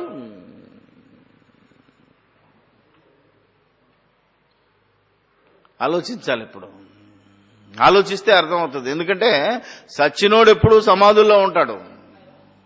మరి నేను సచ్చాను గనక నేను కూడా సమాధిలో ఉన్నట్టే లెక్క. ఒకసారి పౌలును ఒక అతను కొడతాడండి, లోకాధికారి అనుకుంటాను. అతన్ని సున్నం కొట్టిన గోడానో సమాధుల్లో కొట్టిన గోడానో అని తిడతాడు ఆయన పౌలు. అరే నువ్వు ప్రజల అధికారిని తిడుతున్నావు అంటే అది నాకు తెలియదు అంటాడు. అది అపొస్తలుల కార్యాల్లో ఉంటుంది, మీరు ఎప్పుడైనా జ్ఞాపకం చేసుకోండి, తర్వాత చూపిస్తాను. అంటే సమాధులు అనగానే చచ్చిపోయిన సమాధుల గురించే మైండ్ వెళ్ళిపోయింది తప్ప జీవించుచున్నావన్న పేరు మాత్రమే ఉంది. నీవు మృతుడవే. కాబట్టి మృతుడు ఎక్కడ ఉంటాడు? సమాధుల్లో ఉంటాడు. సమాధుల్లో ఉన్నవాడికి వినే ఛాన్స్ ఎక్కడుంది? నిజంగా చచ్చిపోయిన వాడికి అసలు వినికిడి లేదు, శరీరమే లేదు గనక శరీరం మట్టిలో కలిసిపోతుంది, ఆత్మ కాలుతూ ఉంది. ఇక్కడ పాతాళ లోకంలో అగ్నిజ్వాలల్లో యాతన పడుతుంది. అక్కడ వారెక్కడికి ఇక్కడ వారెక్కడికి పోయే ప్రాణం లేదు, వానికి బోధ జరిగే అవకాశమే లేదు, వాడి శబ్దాన్ని వినే అవకాశం లేదు. ఏది సువార్త వినండి అని మనం చెప్తున్నాం చూసారా, అది సమాధుల్లో వింటాడా? బతికుండి సమాధుల్లో ఉన్నోడు వింటాడా? బ్రతికుండి సచ్చి అని అంతే కదా. మనం అంటే జీవించుచున్నావన్న పేరు మాత్రం ఉన్న మృతుడు సమాధిలో ఉన్నా వినబడుతుంది యేసుక్రీస్తు శబ్దం. ఏది భూమి మీద ఈ లోకం అనే సమాధిలో, ఈ లోకాశలనే సమాధిలో చచ్చిపోయి ఉన్న నీవు దేవుని కుమారుని శబ్దం వింటావు. నేను విన్నాను ఒకప్పుడు. మనమంతా వినొచ్చిన వాళ్ళమే. నేను కూడా అనేకమైన పాపముల చేత అపరాధముల చేత బోల్డ్ కార్యాలు చేశాను. నేను కూడా అందరు చెప్తుంటారు, అన్ని సాక్ష్యాలు మనకు కూడా ఉన్నాయి. నేను ఒకప్పుడు మర్డరర్ నుంటిని, నేను ఒకప్పుడు వ్యభిచారి నుంటిని, నేను ఒకప్పుడు దొంగ నుంటిని. ప్రతి ఒక్కడు ఏదో ఒక సాక్ష్యాన్ని కలిగి ఉన్నవాడు. నేను ఒక విగ్రహారాధికుని అయి ఉంటిని, అసలు నేను చెప్తే వినేవాడిని కాదు. ఇవన్నీ ఉన్న నీవు సమాధిలో ఉన్నావు. ఎప్పుడైతే దేవుని కుమారుని శబ్దము విన్నావో అప్పుడు నువ్వేమైపోయావు? మరణములో నుండి జీవములోనికి దాటావు. నిజంగా యేసు మాటలని బ్రతికి యేసు కోసం జీవించి యేసుతో పాటు జీవించాలన్న వాడు ఏం చేస్తాడు?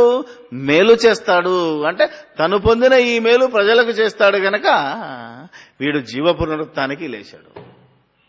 అది ఇక్కడ సమాధుల్లో ఉన్నవాడు మేల్కొంటాడు. అంటే ఏదో రెండవ రాకడలో లేచే సమాధి కాదు ఇది. రెండవ రాకడలో సమాధుల్లో ఉన్నవారందరూ లేవరు. దీన్ని బట్టి లేస్తాడని ఒక అజ్ఞానం అనుకుంటే సమాధుల్లో ఉన్నవారందరూ లేవరు రెండవ రాకడలో. ఎవరు లేస్తారో తెలుసా? మీరు గుర్తుపెట్టుకోవాలి. కొరింథీయులకు రాసిన పత్రిక 1 కొరింథీ 15లో ఉంటుంది.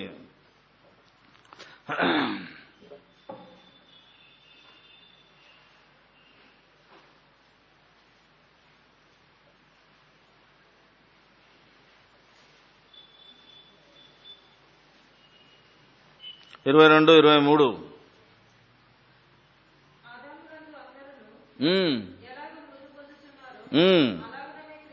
అలాగుననే క్రీస్తునందు అందరూ బ్రతికింపబడతారంటే క్రీస్తునందున్న అందరే తప్ప అందరూ కాదు. అందరూ అనే మాట రాశారు కనుక ఇది అందరికి వెళ్ళిపోతుంది మీకు. ప్రతి వాడును తన మళ్ళీ దాన్ని వివరిస్తున్నాడు అన్నమాట. ప్రతి వాడును తన వరుసలోనే బ్రతికింపబడును. ఫలము క్రీస్తు, తర్వాత క్రీస్తు వచ్చినప్పుడు ఆయన వారు బ్రతికింపబడుదురు. అంటే యేసును నమ్మి ఎవడైతే జీవపునరుత్థానము పొందాడో ఫిజికల్ గా సమాధి చేయబడాలి. ఎందుకంటే ఈ శరీరం శవమైపోతుంది కనుక ఈ శవాన్ని సమాధుల్లో పెడుతున్నారు కనుక వారు మాత్రమే లేస్తారు తప్ప యేసును నమ్మకుండా అనగా నిద్రపోయినోడు లేస్తాడు, చచ్చిపోయినోడు లేవడు. అంటే యేసు రెండవ రాకడలో సమాధుల్లో ఉన్న అందరూ లేవరు. ఎవరు లేస్తారు? నిద్రించిన వారు మాత్రమే లేస్తారు. నరకంలో యాతన పడుతున్న వాడికి ఛాన్స్ లేదు. అందుకే చాలా మంది ఇది తెలియక ఒక కొత్త బోధ తీసుకొచ్చారు. ఇప్పుడు ఏమని? యేసుప్రభు వస్తాడు బాబు, వచ్చిన తర్వాత సమాధుల్లో ఉన్న అందరూ లేస్తాము, వాళ్ళు లేస్తారు, ఇల్లు లేస్తారు, ఆకాశంలో విందు జరుగుతుంది. ఏమని? 3.5 సంవత్సరాలు ఏదో విందు జరుగుతుంది, అప్పుడు మళ్ళా బోధ చేస్తాడు. ఆ బోధ విని మారితే అప్పుడు మారిన వాళ్ళు అందరు కలిసి పరలోకం పోతారు అని ఒక తప్పుడు బోధ వచ్చింది. అందుకే ఈరోజు నమ్ముకున్న దుర్మార్గులు అంటే పాస్టర్లను పిలుతున్న దైవజనులను పిలుతున్న వాళ్ళు కూడా ఆ బోధను నమ్మి ఏం చేస్తున్నారంటే మార్చిపోయినా సెప్టెంబర్ ఛాన్స్ ఉంది కనుక అప్పుడు సరి చేసుకుందాంలే అని ఇప్పుడు దుర్మార్గంగా బ్రతుకుతున్నారు. చాలా తప్పది. మార్చి పోయిన తర్వాత సెప్టెంబర్ అనేది ఈ ఎగ్జామ్లో ఛాన్స్ ఉంటుంది తప్ప, అది 10th క్లాసులోనే ఉంటుంది తప్ప, ఒకసారి చనిపోయిన తర్వాత మళ్ళా రెండోసారి నీకు బోధ కానీ తీర్పు కానీ ఉండదు.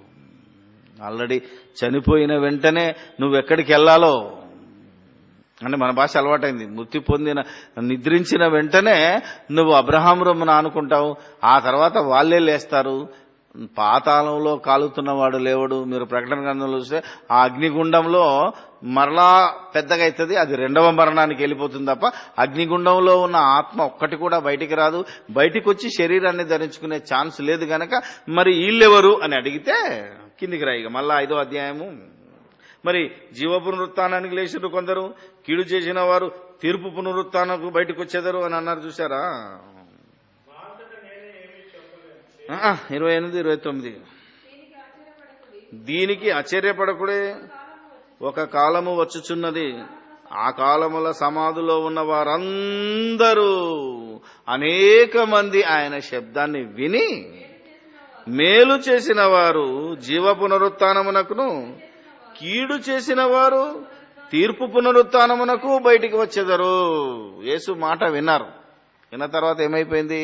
ఓహో మారాలి అనుకున్నారు. యేసు మాట వింటే మంచిదే అనుకున్నారు, బయటకు వచ్చేశారు.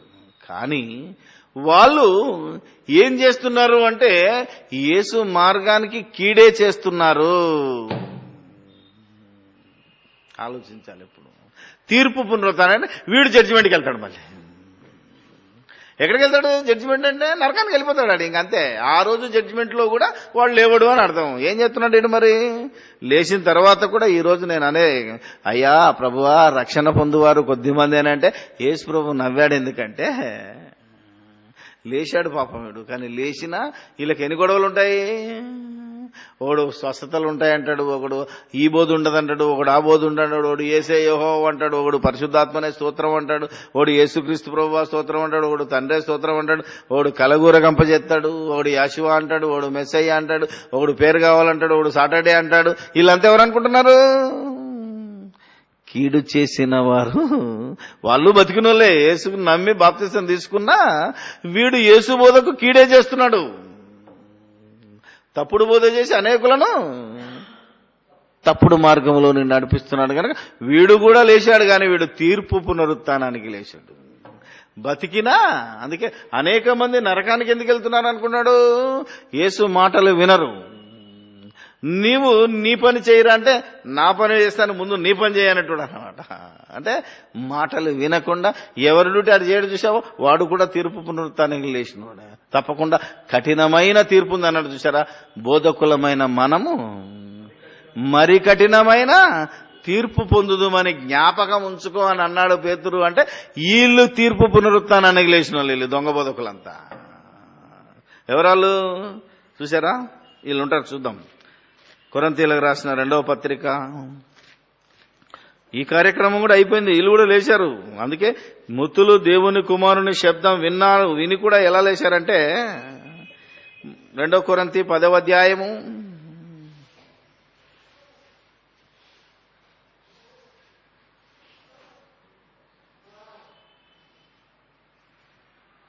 13వ వచనం 14, 15. అమ్మ 11, 13 రా. ఏలయనగా అట్టివారు క్రీస్తు యొక్క అపోస్తలుల వేషము ధరించుకొని వారై ఉండి దొంగ అపోస్తలులను మోసగాండ్రకు పనివారునై ఉన్నారు. ఇది ఆశ్చర్యము కాదు. తానే వెలుగుదూత వేషము ధరించుకొనుచున్నాడు గనుక వాని పరిచారకులు నీతి పరిచారకుల వేషము ధరించుకొనుట గొప్ప సంగతి కాదు. వారి క్రియల చొప్పున వారికి, దట్ ఈస్ ద జడ్జిమెంట్. ఆ జడ్జిమెంట్ కోసం కూడా వీళ్ళు లేచిన వాళ్ళే, అంటే క్రైస్తవులే, క్రీస్తునందు విశ్వాసించిన వాళ్ళే. కానీ క్రీస్తు దేవుని కుమారుడు అనే నమ్మక తప్పుడు బోధలోనికి వెళ్ళిపోయి తప్పుడు చేసి ఇలా తప్పుడుగా అనేక మంది యేసు నామానికి ఎవడైతే అవమానం తెస్తున్నాడో వాడు కీడు పునరుత్థానానికి కీడు చేసి తీర్పు పునరుత్థానానికి లేచిన వాడే. అంటే ఆడు కూడా ఇప్పుడు మన మధ్యలో ఉన్నవాడే. బతికుండగా చచ్చి లేచినోడు అని అర్థం. బతికుండగా చచ్చి పునరుత్థానము చెందినవాడు. ఎందుకంటే జీవ పునరుత్థానము, తీర్పు పునరుత్థానం. అంటే పునరుత్థానం అంటే మనిషికి మొదటి పునరుత్థానం ఉంది. అదే బాప్తిసం అని చెప్పాను మీకు. బాప్తిసం క్లాసులో విన్నోళ్ళకు తెలుస్తుంది. మనం ఇచ్చి బాప్తిసం ఇచ్చినప్పుడు పునరుత్థానం అంటే ఏంటిది అనుకుంటున్నారు మీరు? చనిపోయి తిరిగి లేచేది రెండవసారి. ఇది ఎండింగ్ లో యేసుక్రీస్తు వచ్చినప్పుడు చేసే పునరుత్థానం వేరు, అది రెండవ పునరుత్థానం. మనిషి మొదటి పునరుత్థానం ముందు చెందాలి. అదే రోమియోలకు రాసిన పత్రిక బాప్టిజం. అందుకే యేసు మాటలు విని బాప్టిజం తీసుకున్నాడు, మంచిగా బ్రతికినాడు, జీవ పునరుత్థానానికి వెళ్తున్నాడు. చెడుగా బ్రతికినాడు, చెడు బోధ చేసినాడు తిరు పునరుత్థానాని కోసం. ఇద్దరూ లేచారు. సమాధిలో ఉన్నాం, ఈ లోకమే ఒక సమాధి. ఈ సమాధిలో యేసు మాట విన్నాం, సువార్త విన్నాం, రైటే. ఒకడు వచ్చాడు, మనం లేచాం, నాతో పాటు మరొకడు బాప్తిజం తీసుకున్నాడు, వాడు లేచాడు. కానీ ఇప్పుడు నేనేమో పరలోకానికి వెళ్తున్నాను, వాడేమో నరకానికి వెళ్తున్నాడు. అది దాని అర్థం అన్నమాట. జస్ట్ ఎగ్జాంపుల్ చెప్పాను సుమా. నేను పోతానా లేదా, నేను సత్యనాథ జాగ్రత్తగా బతకాలి, మీరు కూడా అలాగే ఇప్పుడే నేను పోతానని బల్లగుద్ది చెప్పాల్సిన పని లేదు. అవునా కదా? అందుకే భయంతో బ్రతకండి. ఈ శరీరంలో ఉన్నంత కాలం మనిషి ఎప్పుడైనా పడిపోయే అవకాశం ఉంది కనుక భయభక్తులతో చివరి క్షణం వరకు, అంతము వరకు సహించిన వాడెవడో వాడే రక్షింపబడును. రోమా 6.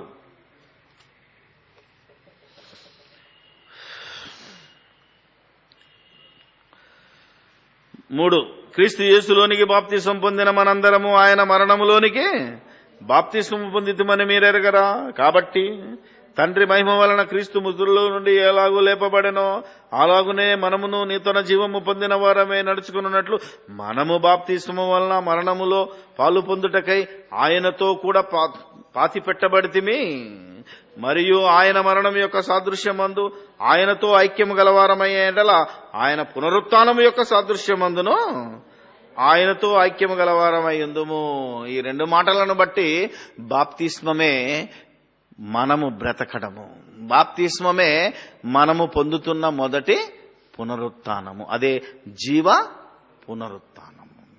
ఈ పునరుత్థానములో పాలు పొందిన వారు ధన్యులను పరిశుద్ధులనయ్యుండి యేసు యోహాను 5లో చెప్పిన మాటలన్నీ ఇగో ఇక్కడ వారికి అప్లై అవుతాయి. ప్రకటన గ్రంథం 20వ అధ్యాయము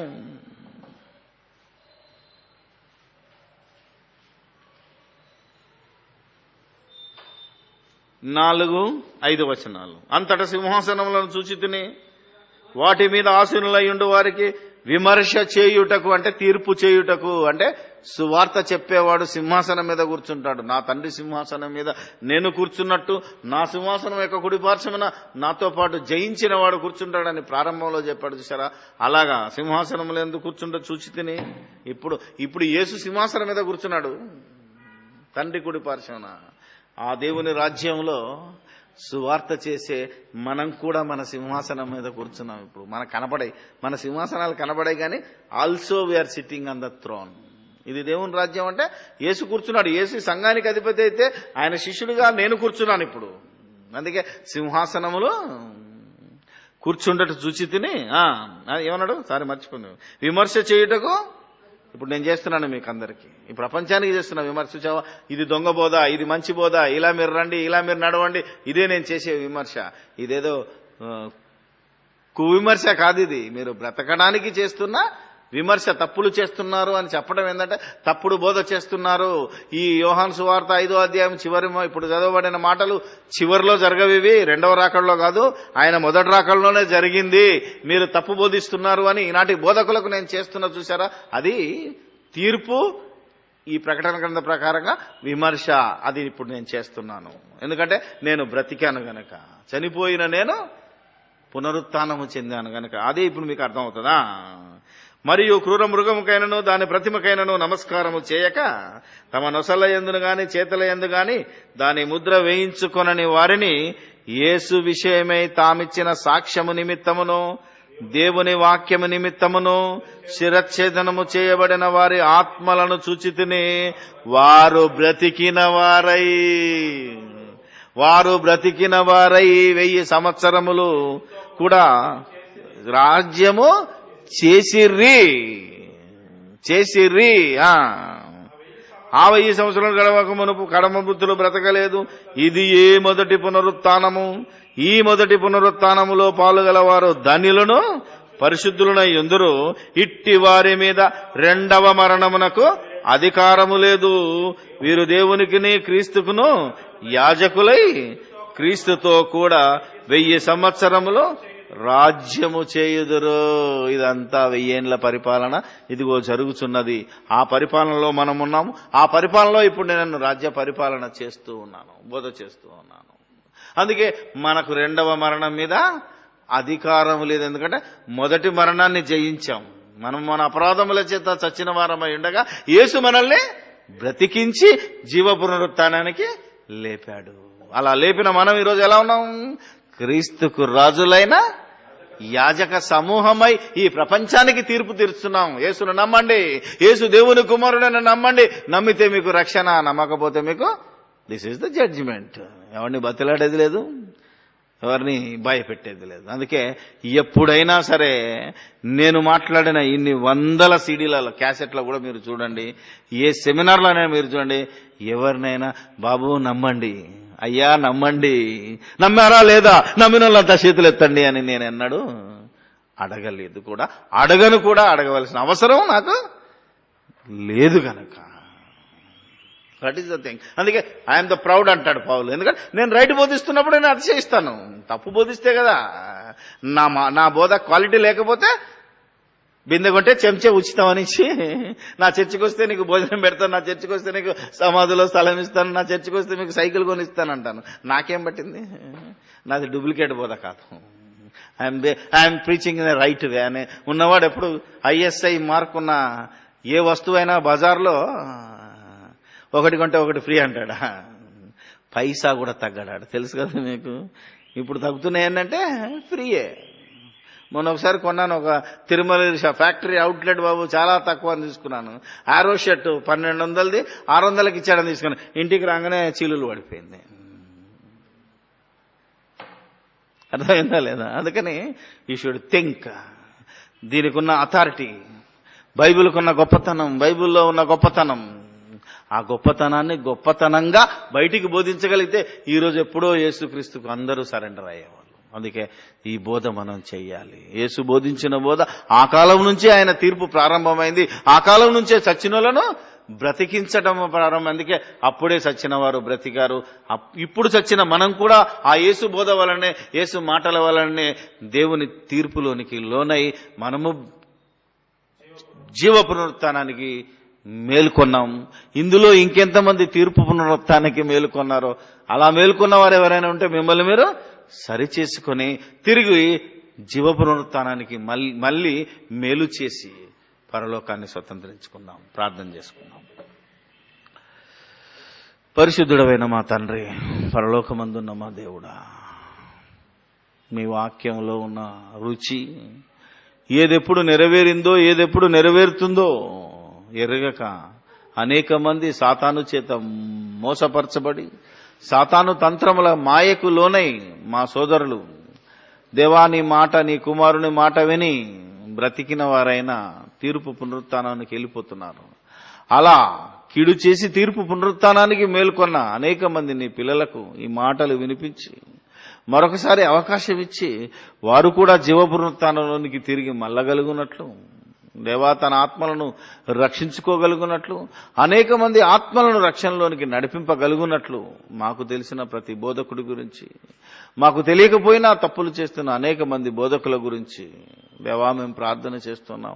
వారి బోధ విని అమాయకంగా గొర్రెల వలె నరకానికి వెళుతున్న సాటి క్రైస్తవ సోదరుల నిమిత్తము ప్రార్థన చేస్తున్నాం. దేవా మరి మేము వారికి ప్రకటించగలుగునట్లు ఇదిగో మాట్లాడిన ఈ బోధలన్నీ దేవా, ఈ వాక్యం అంతా అనేక మంది నీ లెక్కలో ఉన్న ప్రతి బిడ్డ దగ్గరికి ఈ వాక్యం వెళ్ళగలుగునట్లు ఏ రకంగానైనా నా తండ్రి మరి రేడియోలోను, టీవీలోను లేదా మనుషుల ద్వారాను ఏ రకమైన గాను ఈ సత్యవాక్యము వారికి అందగలుగునట్లు సహాయము దయచేయమని సమస్తము మీకే స్తుతి స్తోత్రాలు చెల్లిస్తూ మేమంతా, నేను ఇక్కడ విన్నవాళ్ళు, ఈ మాటలు విన్న వాళ్ళందరము మరొకసారి మీ లేఖనాన్ని సరిచూసుకొని మా విశ్వాసం సరి అయిందో కాదో మమ్మల్ని మేము పరీక్షించుకొని విన్న వాక్యము వాక్య ప్రకారంగా ఉందో లేదో నేను సరిచూసుకొని మమ్మల్ని మేము దేవా బ్రతికించుకొని మాకు తెలిసిన అనేక మందిని బ్రతికించగలుగునట్లు, రక్షణలోనికి నడిపించగలుగునట్లు, జీవ పునరుత్థానానికి లేపగలుగునట్లు, ఈ లోకానికి దేవా మీకు మేలు చేయువారమై ఉండగలుగునట్లు సహాయము దయచేయమని సమస్తము మీకే స్తుతి స్తోత్రాలు చెల్లి